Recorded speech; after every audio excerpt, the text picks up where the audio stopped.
अहिल्यानगर शहरात उपमुख्यमंत्री एकनाथ शिंदे चषक Indian Open Republic Cup karate championship 2025 स्पर्धेला रविवारी 19 तारखेला उत्साहात प्रारंभ झाला। आमदार संग्राम जगताप यांनी रविवारी सकाळी स्पर्धेच्या ठिकाणी भेट देऊन खेळाडूंची लढत लावून स्पर्धेला प्रारंभ केला। शहरात उपमुख्यमंत्री एकनाथ शिंदे चषक Indian Open Republic Cup karate championship 2025 स्पर्धेला रविवारी उत्साहात प्रारंभ झाला। Shivsena youth karate federation, sports okay आणि Ahilyanagar rural urban karate association यांच्या संयुक्त विद्यमानं वाडिया पार्क क्रीडा संकुल येथील बॅडमिंटन हॉलमध्ये कराटेचा थरार नागरिकांना नगरकरांना अनुभवायला मिळाला। महाराष्ट्रातील खेळाडूंनी विविध गटात पदकांची कमाई करून आघाडी घेतली आहे, तर द्वितीय स्थानी गुजरातची आघाडी आहे।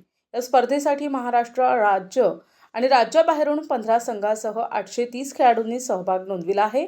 आमदार संग्राम जगताप यांनी रविवारी सकाळी स्पर्धेच्या ठिकाणी भेट देऊन खेळाडूंची लढत लावून स्पर्धेला प्रारंभ केला। यावेळी शिवसेनेचे जिल्हा प्रमुख अनिल शिंदे, शहर प्रमुख सचिन जाधव, युवा सेनेचे शहर प्रमुख पैलवान महेश लोंढे, राज्य क्रीडा मार्गदर्शक ज्ञानेश्वर खुरांगे, माजी नगरसेवक मुदस्सर शेख, कराटे असोसिएशनचे साहिल सय्यद, साबिर सय्यद, सरफराज सय्यद, अमोल काजळे, ओमकार शिंदे आदींसह शिवसेनेचे पदाधिकारी आणि कार्यकर्ते उपस्थित होते। प्रारंभी राष्ट्रगीतानं स्पर्धेचा प्रारंभ झाला। अनिल शिंदे आणि सचिन जाधव यांनी पाहुण्यांचं स्वागत केलं। आमदार जगताप यांच्या हस्ते स्पर्धेच्या पंचांचा सत्कार करण्यात आला। यावेळी बोलताना आमदार संग्राम जगताप म्हणाले की कराटे खेळाला देशभरातून प्रतिसाद मिळत आहे। या खेळाला महत्त्व प्राप्त झालं असून अनेक खेळाडू पुढे येत आहेत।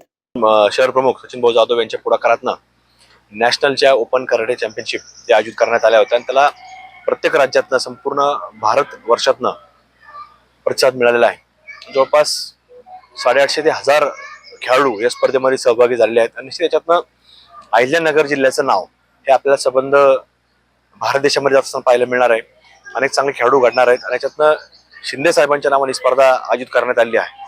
निश्चितच शिंदे साहेब देखील या क्रीडा क्षेत्रामध्ये एक योगदान देणारा व्यक्ती आहे। महाराष्ट्रामध्ये मुख्यमंत्री म्हणून जरी काम केलं असलं, आज उपमुख्यमंत्री म्हणून काम करत आहेत, पण निश्चित क्रीडा विषयक आवड असणारं एक नेतृत्व आणि त्यांच्याच विचारांना ही स्पर्धा आज या ठिकाणी शहर शिवसेनेच्या वतीने आयोजित करण्यात आली। मनपूर्वक या स्पर्धेकरता हार्दिक शुभेच्छा देतो। NTV news Marathi, Ahilyanagar.